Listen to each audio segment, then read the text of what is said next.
ध्यान करने से सब कुछ पाया जा सकता है। जीवन में जो कुछ भी पाने योग्य है वह ध्यान के माध्यम से पाया जा सकता है। सुख भी और दुख भी, स्वर्ग भी और नरक भी, बंधन भी और मुक्ति भी। लेकिन एक साधक के लिए ध्यान का उद्देश्य होता है दुख मुक्ति। किसी के मन में सहज ही यह सवाल उठ सकता है कि ध्यान क्यों करें। ध्यान करने के उद्देश्य व्यक्ति की भावनाओं के अनुरूप अलग अलग हो सकते हैं। जीवन में जो कुछ भी पाने योग्य है वह ध्यान के माध्यम से पाया जा सकता है।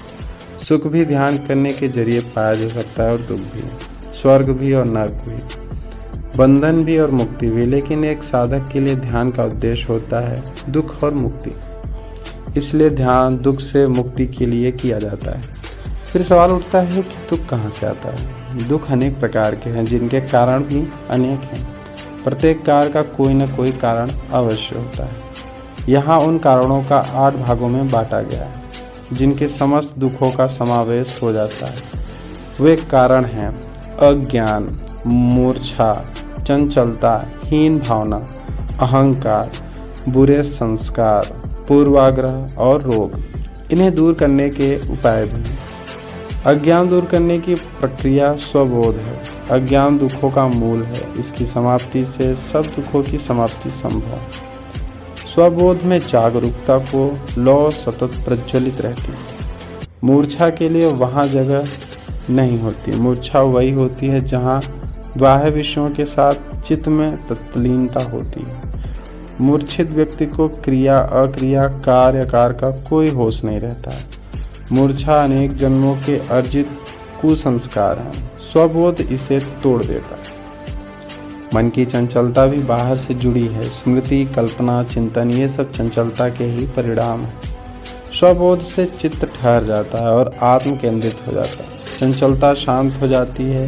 हीन भावना दुखों के साथ तुलना करने से पैदा होती है।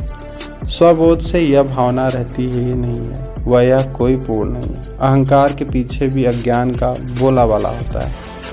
ध्यान के द्वारा जैसे ही स्वबोध का मार्ग प्रशस्त होता है, अहंकार भी अपना बुरिया बिस्तर समेट लेता है। स्वबोध के अभाव में अज्ञान मुखर रहता है। बुरे संस्कार अज्ञान की ही देन है। जितना भी दुख है उसके पीछे बुरे संस्कारों की प्रबल छाया है। ज्ञान और ध्यान दोनों ही युक्ति बुरे संस्कारों का परिशोधन और निस्तारण करती है।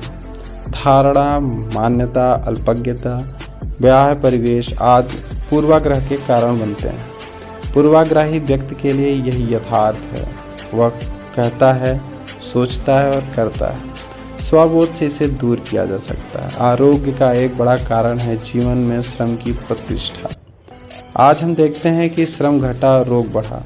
श्रम के अभाव में सहज साध्य कार्य असाध्य बन जाता है। अनेक बीमारियां शरीर पर जन्म लेती हैं। श्रम शरीर के लिए आवश्यक है, वह देह की प्रकृति की अवहेलना करना अति हितकर है। व्यायाम, योगासन, प्राणायाम आदि भी श्रम है। शरीर तंत्र को स्वस्थ करने के लिए ये प्रतिदिन जरूरी है। आरोग्य के लिए उनका अनुशीलन